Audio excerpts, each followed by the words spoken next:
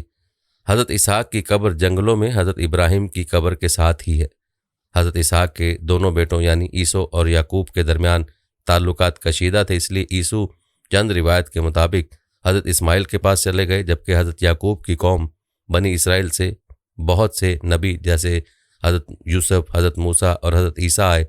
حضرت یعقوب کی قبر اسی پہاڑ کے ساتھ ہے جہاں حضرت ابراہیم حضرت اسماعیل سے جدا ہوئے، اور یہودی اس قربانی والے قصے کا تعلق حضرت اسحاق سے کر کے بتاتے ہیں، اور یہ بھی انہوں نے اپنی کتاب تورات میں شامل کر لیا کہ حضرت ہاجرہ نعوذ باللہ حضرت ابراہیم کی بیوی نہیں بلکہ کنیز تھیں۔ یہودی نے ایسا بہت سے پیغمبروں کے بارے میں رد و بدل کیا ہے، کسی کو سولی پر لٹکا دیا ہے تو کسی کا سر قلم کر دیا ہے۔ دوبارہ تعمیر کروایا گیا ہیکل بھی تباہ ہو چکا تھا۔ جب حضرت عمر بن خطاب فاتح یروشلم کے طور پر وہاں داخل ہوتے ہیں تو معلوم کے مطابق وہاں کوئی خون ریزی نہیں ہوتی اور نہ ہی کوئی مذہبی عمارتیں گرائی جاتی ہیں۔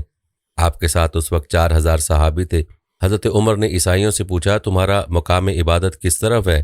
حضرت عمر نے حضرت عیسیٰ علیہ السلام کی موت پر بنائی گئی اس عالیشان عمارت کو دیکھ کر شدید غصہ کیا، کیونکہ اسلام نے حضرت عیسیٰ کی موت کو غلط قرار دیا ہے۔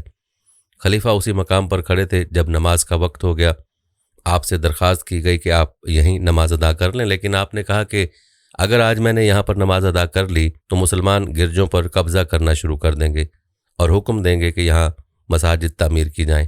پھر حضرت عمر اس جگہ گئے جہاں کبھی ہیکل سلیمانی قائم تھا اور یہ دیکھ کر حیران ہو گئے کہ عیسائی وہاں کوڑا کرکٹ پھینکتے تھے۔ حضرت عمر نے دونوں ہاتھوں سے کوڑا اٹھایا اور شہر کی دیواروں سے باہر پھینکنے لگے، جس پر دیگر صحابہ نے بھی آپ کی پیروی کی۔ حضرت عمر نے ایک ماہر یہودی عالم کو طلب کیا اور اس کے سامنے قرآن کی 17ویں اور 18ویں سورت تلاوت فرمائی، جن میں حضرت داؤد، حضرت سلیمان اور ہیکل سلیمانی کے واقعات تھے، اور پھر انہوں نے یہودی علماء سے کہا کہ وہ ایک بہترین مقام کا چناؤ کریں جہاں مسلمان نماز ادا کر سکیں۔ یہودیوں نے ایک پہاڑ کی طرف اشارہ کیا، لیکن خلیفہ نے یہ کہہ کر یہ تجویز رد کر دی کہ اس مقام پر نماز پڑھنے سے مکہ کے ساتھ ساتھ مسلمانوں کا رخ یہودیوں کے مقدس مقامات کی طرف بھی ہو جائے گا۔ پھر عمر فاروق نے ہیرر بادشاہ کی شاہی بالکنی کی طرف اشارہ کیا اور وہاں سادہ سی مسجد تعمیر کی تاکہ مسلمانوں کا رخ صرف مکہ کی طرف رہے۔ مسجد اقصیٰ میں اذان دینے کے لیے حضرت بلال کو بلایا گیا، جو کہ حضرت محمد صلی اللہ علیہ وسلم کی وفات کے بعد اذان دینا چھوڑ چکے تھے، لیکن صحابہ کی درخواست اور حضرت عمر کے اصرار پر وہاں پہلی اذان حضرت بلال نے دی۔ پھر وہاں سب نے خلیفہ کی پیروی میں نماز پڑھی۔ تاریخ گواہ ہے کہ 50 سال بعد یروشلم میں عظیم الشان طرز تعمیر کا آغاز ہوا تو یہ شہر بیت المقدس یا قدس کہلایا جانے لگا۔ پھر 72 ہجری میں خلیفہ عبد المالک بن مروان نے اس مقام پر جہاں رسول اللہ صلی اللہ علیہ وسلم شب معراج براق پر سوار ہو کر آسمانوں پر تشریف لے گئے، ایک عمارت کی تعمیر رکھی جسے مکمل ہونے میں 4 سال لگے، جسے قبۃ الصخرہ کہتے ہیں۔ یہ عمارت اور گنبد جس جگہ تعمیر ہے اس جگہ کے بارے میں کہا جاتا ہے کہ حضرت نوح کی کشتی اسی جگہ آ کر رکی تھی، اور یہ بھی کہا جاتا ہے کہ حضرت اسرافیل علیہ السلام اسی چٹان پر کھڑے ہو کر سور پھونکیں گے۔ مسجد کے تمام دروازوں پر سونے اور چاندی کے تخت لگے ہیں اور اس مسجد کے 4 مینار ہیں۔ مسجد اقصیٰ روئے زمین پر کعبہ کے 40 سال بعد یعنی داؤد علیہ السلام کے دور میں تعمیر ہونے والی دوسری مسجد ہے، اور اس کی پرانی عمارت کی باقیات کی ایک دیوار یعنی اس جگہ پر مسلمان ایمان رکھتے ہیں، اس دیوار کو جسے یہودی اپنی مقدس ترین عبادت گاہ یعنی دیوار گریہ بھی کہتے ہیں، اور وہاں روتے نظر آتے ہیں۔ قبۃ الصخرہ کو انگریزوں نے مسجد عمر کا نام دیا تھا، حالانکہ یہ وہ جگہ نہیں بلکہ مسجد کے صحن میں جس مقدس چٹان کے لیے تعمیر ہونے والا گنبد نظر آتا ہے، نماز حضرت عمر فاروق نے وہاں ادا کی تھی۔ یہ تذکرہ بھی عام ہے کہ فلسطین میں قبلہ جنوب کی جانب حضرت محمد صلی اللہ علیہ وسلم نے دین ابراہیمی کی حیا کے لیے خانہ کعبہ کے نزدیک شروع کے دنوں میں مقام ابراہیم پر اس طرح نماز پڑھتے کہ بیت المقدس بھی سامنے آ جاتا۔ ہجرت کے 2 سال بعد حضرت محمد صلی اللہ علیہ وسلم مدینہ کے باہر بیت المقدس کی جانب رخ کر کے نماز ادا فرما رہے تھے، اور ابھی 2 رکعت نماز ہی ادا فرمائی تھی کہ وحی نازل ہوئی، اے محمد صلی اللہ علیہ وسلم اپنا رخ مسجد الحرام کی طرف پھیر دو اور جہاں بھی ہو اسی کی طرف رخ پھیرو۔ چنانچہ باقی تمام نماز رسول اللہ صلی اللہ علیہ وسلم نے خانہ کعبہ کی طرف کر کے ادا کی، اور اسی بنیاد پر تبدیل کعبہ کی بنیاد پر مسجد سلوہ کا نام مسجد قبلتین ہو گیا، یعنی 2 قبلوں والی مسجد۔ قرآن میں یروشلم کا نام نہیں ہے، لیکن آخر الزماں کی علامت اس طرح بیان ہوتی ہے، اور اس یعنی موسیٰ کے بعد ہم نے بنی اسرائیل سے کہا کہ اس سرزمین میں سلامتی سے رہو، اس شرط کے ساتھ کہ تم راستے پر قائم اور اللہ کے فرما بردار بن کے رہو گے۔ پھر جب آخرت کا وقت قریب آ جائے گا تو ہم دنیا کی قوموں میں سے نکال کر تمہیں یہاں لے آئیں گے۔ اس آیت پر غور کر کے موجودہ اسرائیل کو دیکھیں تو پتہ چلتا ہے کہ آج دنیا کے ہر ملک سے لوگ بشمول مسلمان ہجرت کر کے اسرائیل میں جمع ہو چکے ہیں۔ اس پر ہمارا دل اللہ کی عظمت پر مزید قائل ہو جاتا ہے۔ یہودی ہیکل سلیمانی کی تعمیر کے لیے سب کچھ اکٹھا کر کے بیٹھے ہیں اور اس کی دوبارہ تعمیر کے لیے اللہ کے اشارے کا انتظار کر رہے ہیں، جو سرخ گائے کی شکل میں ہوگا، جسے ذبح کر کے وہ جلائیں گے اور اس کی راکھ اسرائیل کی عوام کو پاک کریں گے۔ اس کے بعد یہودیوں کا ایمان ہے کہ ہیکل سلیمانی میں کوئی ناپاک عوام داخل نہیں ہو سکتی۔ قبۃ الصخرہ اور مسجد اقصیٰ دونوں کے نیچے وسیع سرنگیں کھودی جا چکی ہیں اور یہ کام پچھلے کئی سالوں سے منظم طور پر جاری ہے، اور دونوں عمارتیں اس وقت کھوکھلی بنیادوں پر کھڑی ہیں۔ معمولی سا زلزلہ ان کو زمین بوس کر سکتا ہے۔ اسرائیل کی حکومت کا کہنا ہے کہ اس کھدائی کا مقصد ہیکل سلیمانی کی باقیات تلاش کرنا ہے، بلکہ دوستو اس وقت عیسائی اور صہیونی دنیا ایک عالم خوشی و سرمستی میں ہے۔ ان کا خیال ہے کہ اب وہ وقت قریب آن پہنچا ہے جب پوری دنیا پر ان کی حکومت قائم ہو جائے گی۔ بہرحال دوستو، عیسائیوں کا عقیدہ ہے کہ حضرت عیسیٰ علیہ السلام آ کر عیسائیت کی تجدید کریں گے، جبکہ یہودیوں کا عقیدہ ہے کہ یہودیوں کی بالادستی قائم ہوگی۔ اس لیے دونوں ہی خوش ہیں۔ حضرت عیسیٰ علیہ السلام کی دنیا میں آمد کا مطلب ہے کہ قیامت کے لیے کاؤنٹ ڈاؤن شروع ہو گیا۔ عیسائیوں کا عقیدہ ہے کہ حضرت عیسیٰ علیہ السلام نے صلیب پر چڑھ کر ان کے سارے گناہوں کا کفارہ ادا کر دیا ہے، اس لیے سارے عیسائی بلا حساب کتاب جنت میں داخل کر دیے جائیں گے، جبکہ کچھ ایسا ہی عقیدہ یہودیوں کا بھی ہے۔ اس لیے ان دونوں مذاہب کے ماننے والے انتہا پسندوں کی کوشش ہے کہ کسی طرح قیامت کی شرائط کو پورا کر دیے جائے تاکہ وہ جنت میں فوری طور پر داخل ہو سکیں۔ اس دنیا پر ایک عالمگیر شیطانی حکومت کے قیام کی سازشوں سے خود بھی ہوشیار رہیے اور اپنے آس پاس والوں کو بھی خبردار رکھیے۔ تمام اہل کتاب اللہ تعالیٰ کی دی ہوئی سچائی اور تعلیم کی پیروی کرنے کی بجائے مذہبی فرقہ بندی میں مبتلا ہیں۔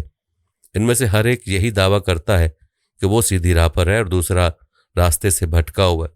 یہی حال ان لوگوں کا ہے جن کے پاس آسمانی کتاب تو کوئی نہیں، لیکن انہوں نے خود ہی یہ عقیدہ گھڑ رکھا ہے کہ وہ سیدھی راہ پر ہیں، اور دوسرے تمام فرقے حقیقی راہ سے بھٹک گئے ہیں۔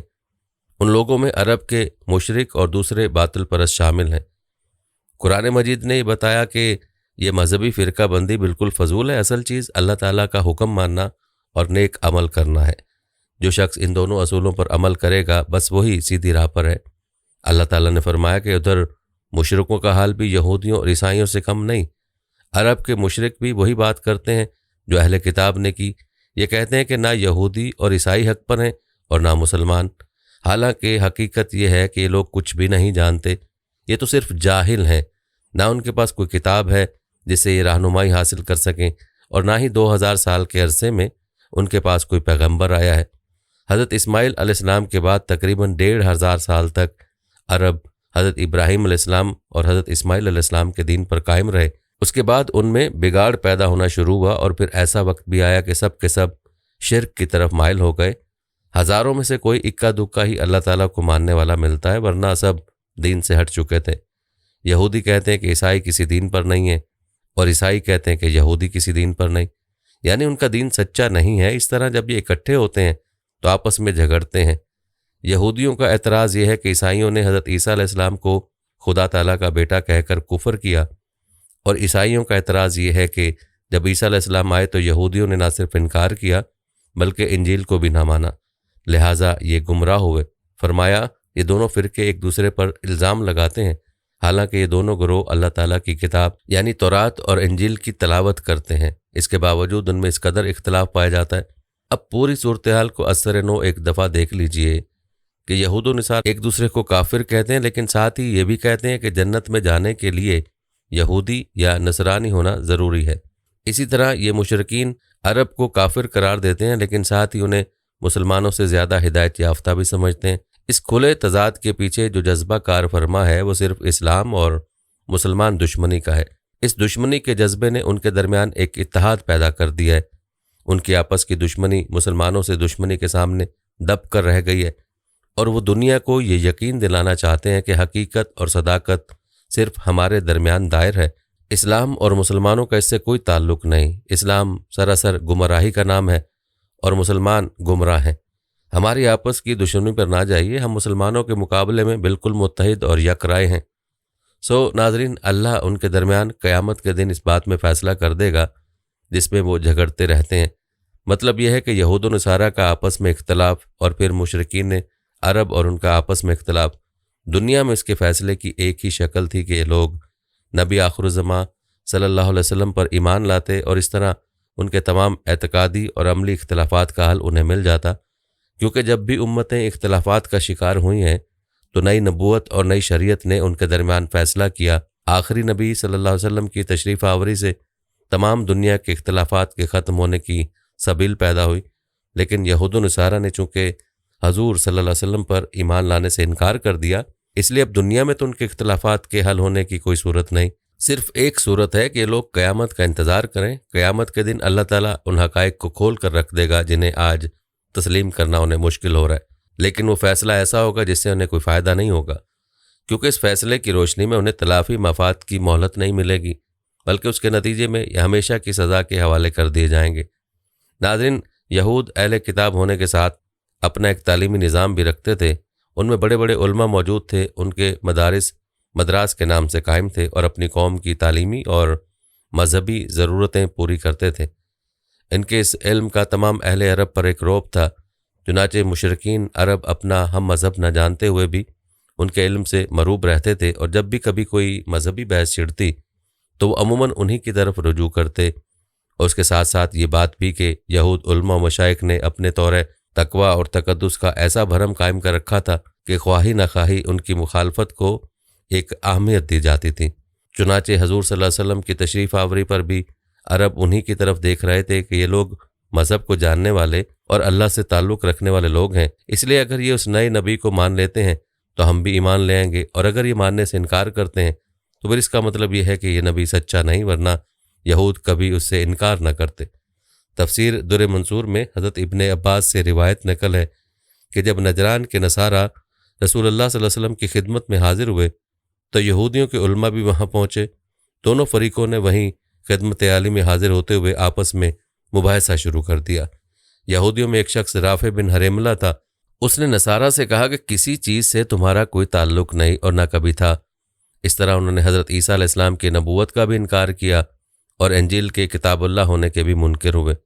نصارہ کو جو مقابلے میں جواب دینے کا جوش آیا تو ان میں سے ایک شخص نے یہودیوں سے کہا کہ تم کسی چیز پر نہیں ہو، یعنی تمہارے دین کی کوئی اصلیت اور بنیاد نہیں، اللہ کے کسی نبی یا اللہ کی کسی کتاب سے تمہارا کوئی تعلق نہیں اور نہ کبھی تھا۔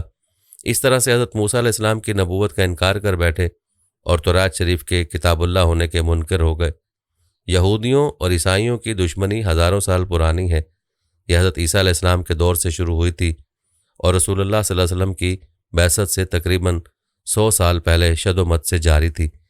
عیسائیوں کے نزدیک یہودیوں کے جو بڑے بڑے جرائم تھے جن کی بنیاد پر یہودی قابل گردن زدنی سمجھے جاتے تھے، ان بڑے بڑے جرائم میں واضح کر دوں کہ یہودی حضرت مریم پر نعوذ باللہ بدکاری کا الزام لگاتے ہیں، یہودی حضرت عیسیٰ علیہ السلام کو تختہ دار پر لٹکانے کا دعویٰ کرتے ہیں، یہودی عیسیٰ علیہ السلام کو نعوذ باللہ خاکم بدہن ناجائز بچہ قرار دیتے ہیں، قرب قیامت یہودی عیسیٰ علیہ السلام کی آمد کو نعوذ باللہ دجال کی آمد تصور کرتے ہیں، یہودی عیسائیت کا انکار کرتے ہیں۔ عیسائیوں کے خیال کے مطابق یہودی حضرت عیسیٰ علیہ السلام کے قاتل ہیں، چنانچہ انہی جرائم کی بنیاد پر عیسائیوں کے نزدیک یہودی قوم انتہائی قابل نفرت قوم رہی ہے۔